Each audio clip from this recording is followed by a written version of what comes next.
Thank you, Pat. Johnny, thank you for all the work you do with the committee. I appreciate Bill Romer. Worked hard to get my name out in front of the committee. Not being born and raised here in Tucson, I think I've kind of slipped in the back door here a little bit. But I do want to say that from the very beginning, when I came here to Tucson, I was with the California Angels in the front office. I was one of the youngest executives in the big leagues. And I got a call from Davis Burke. And he said, you know, would you consider coming to Tucson and running our AAA baseball team? I said, why would I want to do that? I said, you know, I'm in the big leagues. I said, no, I don't want to go back then. I said, what town was that? He said, Tucson, Arizona. And I said, well, wait a second. Because we were just starting to think about starting a family. And Southern California wasn't where we wanted to be. So Tucson, Arizona seemed like a great place for us to get on in, settle in, and start our family. And I will say this, that High Corbett Field, both my children learned to walk up those ramps alongside the office. So we did start our family here. But I have to say some things about being in a Hall of Fame. And I think every honoree here would agree to it. Those who are past honorees would also agree. You don't get to be a Hall of Fame person without having a background of people and the support of people around you. It's imperative. And I was so fortunate here, all the way to the very first phone call. When I sat down in the chair, the phone rang. I didn't even know how to answer it. I was 28 years old. I was scared to death I was going to be running a AAA team. And the first call was from Kathy Johnson from Staten Island, who had moved here and was asking if I'd remember him. I said, of course. She went Holden Boulevard, St. Rita's, St. Peter's. You know, we knew everything about him. Married Scott Parfrey from there, and they were here as well. So there was a little connection from home. But little by little, we started to realize Tucson was becoming more and more of a home. But part of that was the people that were connected with the ball club at that time. We had a press box that was absolutely insane. Those of you that were up there, Billy Romer, Dan Cavanaugh, you guys were up there. We had so much fun. Bob Lee, and by the way, Bob Lee is the first guy to ever play We Will Rock You at a sporting event. We played it the day it came out.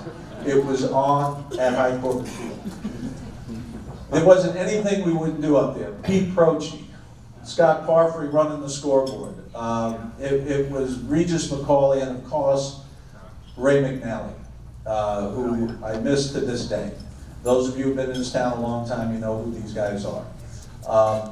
Our front office was very small. Today, front offices of AAA at 20, 25 people. We probably had 4 or 5.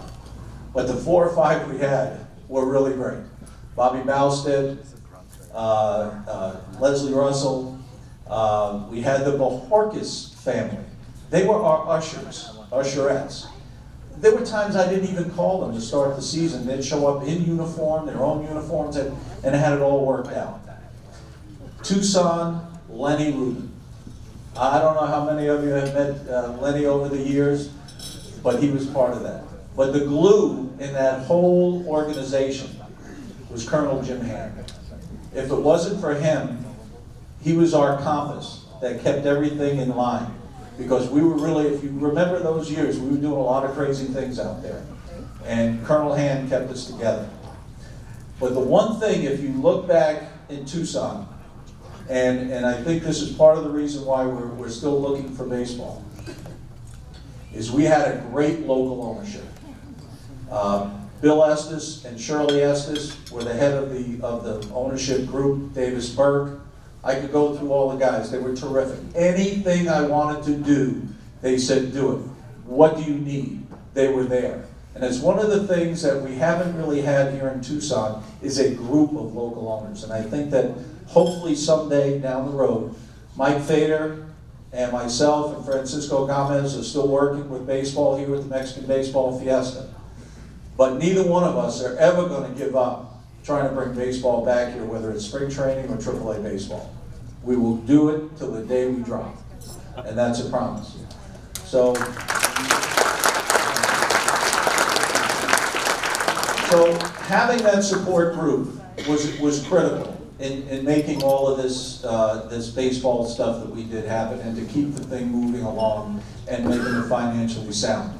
But also, if I didn't have a particular person in my life, and I will, before I get there, I will also say there are old friends that I still see, and some aren't here anymore, and some I'm now associated with their children. Jose Conchola, one of the finest people I've ever met here in town. He's just one of the great guys. Now Roger Conchola is taking up the charge that his dad had. We have new friends like Joe Kuhn and Neil Brown and Joe Battle, and the Hads right here today. Bob Had and Ann Had. When our family hit some really hard times here recently, our friends stood up there and stood tall. That's part of what Tucson is. They do that. And that makes us proud. But I could never have done all the things that I was able to do without the help and the support and the guidance of my wife of 44 years.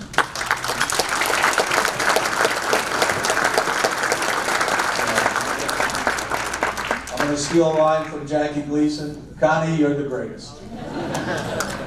Thank you so much again. I appreciate this. This is an honor that I'll always remember. My family will certainly carry the tradition, and I hope to be seeing you all at a ball game here shortly. Thanks so much.